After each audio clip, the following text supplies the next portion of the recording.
Welcome to the News at 10. I'm Jude Binkley. The Boise State Broncos are the Mountain West football champions, and they've punched their ticket to the playoffs. The Mountain West Championship wrapped up less than an hour ago on the Blue. The 10th-ranked Broncos defeated UNLV 21-7 in one of the biggest games in program history.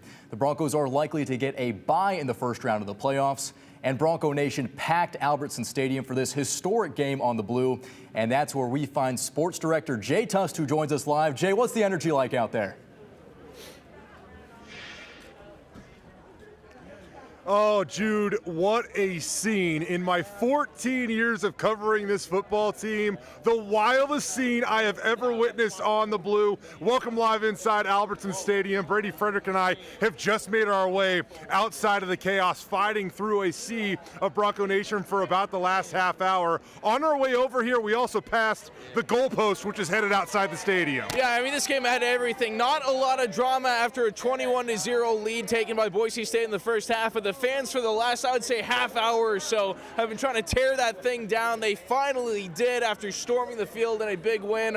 An electric as any win I've ever seen on the Blue. I'm sure you agree with me. One of the biggest wins in the history of the Boise State football program, and you can see that the goalpost, which is now no longer existent, inside Albertson Stadium. Let's jump on over to talk to Amario McCoy. How you doing? He's played at Boise State 2 seasons. 2. He's got 2 rings. Absolutely. How does it feel? Amazing. You know, we go work every day from January we started to all the way now. We work for everything we wanted to get. We're just blessed to get everything we got right now in front of us. Amarion, UNLV was coming for a fight, and you guys took it to them tonight. What do you think of your performance this evening? I feel like I played great, just like everybody else in the locker room. They played great as well. We couldn't do it without each other. Just being able to communicate and being on the same page throughout the game, it just helped us be able to be successful throughout the game and get a big lead and stay on top of them the whole way through. Amarion, 2.5 years ago, you were trying to fight for your football career at a community college. You are now going to the first ever 12-team college football playoff where Boise State will have a chance to win a national champion. For sure. How does that sound? It sounds amazing. We're ready for this. We're going to put the work in, and we're gonna keep our heads down and keep going. We're going to keep going. We don't have no choice but to keep going. Amario McCoy, a 2-time Mountain West champion. He's got his family and friends here cheering him on.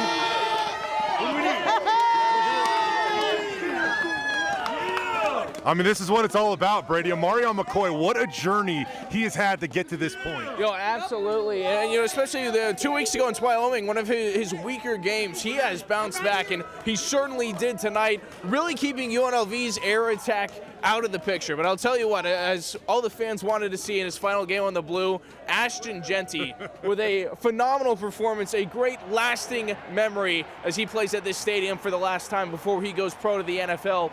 209 yards rushing, as well as a touchdown. It wasn't just a rushing touchdown, a 75-yarder in the final minute of the first half. It really made it feel like this one was put away after he broke off for that. It certainly seemed like a Heisman moment. The players are coming back out onto the field right now as we speak. And before we send it back to Boise, we got Jonah Dalmas. Born and raised in Boise, Idaho, a Mountain West Conference champion yet once again. But for the first time, you get a chance to experience this on the Blue at home. How insane was that? And by the way, I don't know if you know this, but that goalpost that you kick all those field goals through, yeah, it's in the Boise River right now. That's insane. Hey, Bronco Nation really showed up today. We appreciate the hell out of Bronco Nation. It's been awesome to be able to witness this on the Blue. I was not expecting the storm in the field at all. You had barely any room to walk out there, so it was definitely a blessing, awesome opportunity. Couldn't ask for a better night. You know, Jonah, you've talked plenty about the legacy, the tradition of this program, the people who came before you to build what it is, and how much you guys wanted to leave it better than you found it. Do you guys feel like you've done that, bringing Boise State to the expanded 12-team college football playoff for the first time in history? Oh, absolutely. We're making history right now, and this is what it's all about, right? Coach D tells us all the time, you come to this program to develop from being boys in high school to grown men. So you come to Boise State to win championships, and that's what we were able to get done tonight. I think what he says, Sue, grown men finish what they started. You got to go finish it now in the college football playoff. No, that's crazy. It's crazy to hear, crazy to say, but this team is more than capable and ready to go and win some games in the playoff.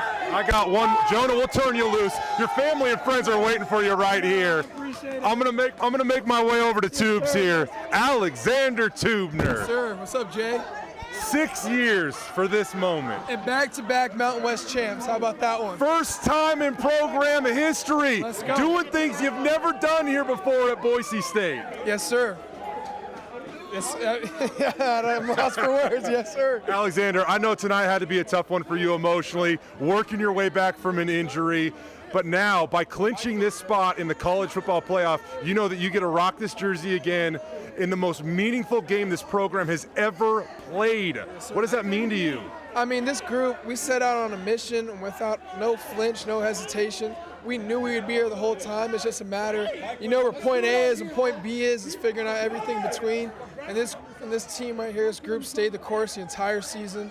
We have dudes making plays all year long, dudes picking up slack for one another, and this team just fought and fought and fought. And it's not easy to win, and people might talk about close games here and there. It's not easy to win 11, 12, and however many games we're going to keep on winning. So I'm so proud of this group. It's not easy what we're doing. I'm going to get it right for you. 12-1. It looks beautiful. Yeah. Mountain West champs, back-to-back years, top 10 in the country. Yes, sir. How do you like your chances against any of those 11 other teams that are going to be with you guys in the college football playoff? There's not a doubt in my mind we're not going to finish the season on a win. That's how I believe this group is. This group knows what we're capable of, defying all odds. I don't care what the Vegas odds are, the stacks against us. This group is going to find a way. And it's not just making it there, right? We made it there now. We're in the dance. It's time to go win the whole thing. Let's go.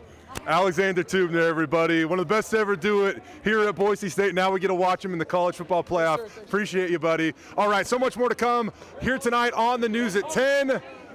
But actually, we're going to continue this because we got Maddux Madsen coming out of the locker room, a Mountain West Conference champ. Hey, I asked you at the press conference what it meant to be 12-1 yesterday as the starting quarterback at Boise State. Probably doesn't feel as good as it feels to be 13-1 as the starting quarterback at Boise State. What was it like tonight experiencing that on the blue, back-to-back Mountain West champs? Yeah, I mean, like I said in the press conference too, we missed out on it. I missed out on it last year, not being able to play in it, but being able to watch my guys compete. And so tonight, just being a part of it was huge, and it was so much fun. And I seriously have felt so much joy just in this moment for sure. Maddux, you came out dealing tonight. What was it out of the gate where you just wanted to kind of take this game over early on? Yeah, I mean, it was just a big thing of confidence. As the week kind of went on, I had probably the best week of practice I've had in my entire life. And so there was so much confidence going in this game, and it's honestly super nice because I know I can carry it forward for sure. That throw you had to Latrell Caples, best throw of the season, big time throw, man. Yeah, I mean, that was huge, and it's one of those things you just talk about guys giving him a shot for sure, and he made a great play at that moment, and it was just huge. We need that in a game for sure. A 22-yard touchdown pass, got the scoring started. Your defense played outstanding tonight. You clinch a spot in the college football playoff. How ready are you for this? Yeah, I mean, we played the number one ranked team in the country already, and so I know our guys are going to get ready. Personally, I feel like just this game itself builds a lot of confidence with our guys going forward, and so I know we're going to be ready, and I'm excited for it. You know, you just walked out of the locker room. Can you give us a little peek just a little peek inside of what it was like in there? Yeah, no, I know. Through your eyes. No, but it was crazy. There's just so much joy in this building itself, but then when you add the championship to it, it was, everyone's jumping around, everyone's excited, so it was super cool. Maddux Madsen, a Mountain West Conference champion. Congratulations. Biggest win so far. Not done yet, though, I assume. Off to the college football playoff. Appreciate you, Maddux. We're going to get over here, Marco Notarainni. This is all life. My card's full. This is, we got one more for you. We're going to send it back to the studio here. Whew, what was that like? I mean, that's everything we worked for. We're right in the position that we want to be. And now it's just going out there, having fun like we've been doing and cutting it loose. Haj Malik Williams, UNLV's quarterback, said he doesn't know where Boise, Idaho is on a map. Did you guys take that person at all? Did that add a little fuel to the fire? Because, correct me if I'm wrong, Boise State has been putting the Mountain West on the map ever since they joined the conference in 2011. Yeah, I mean, it always adds fuel to the fire. I'm sure he knows where where Boise's at now, considering how crazy and awesome our fans were. It was an unbelievable environment, one that I've never really been a part of, and it was just awesome to be out there. You have so much joy playing this game. The game hasn't always been rewarding to you, but in this moment, it is awfully rewarding, especially all that you have been through. How good does this feel to stand here today, knowing you guys are off to the Mountain West, knowing you're off to the college football playoff? Yeah, I mean, man, Jesus works in mysterious ways. I've continued to question his plan, and he's never failed me. I'm here, I've built strong relationships with people around me, with my family, with Christ, and it's just an unbelievable feeling to be right where we're at. Marco Notarainni, a first-team All-Mountain West linebacker, and now a two-time Mountain West Conference champion. Congrats, Marco. Thanks, Jay. I appreciate you. All right, with that, we're going to take a breath now. We are going to send it back to Boise. What a scene here, Brady. What an incredible season, regular season ending, finish out at Albertson Stadium. So much more to come for the Broncos coming up in a couple weeks. Jude, we will send it back to you. Thanks for letting us run with this for a minute, but as you can see, a historic special night here at Albertson Stadium. Yeah, it is great to see the players celebrating. They certainly deserve it. Thank you, Jay.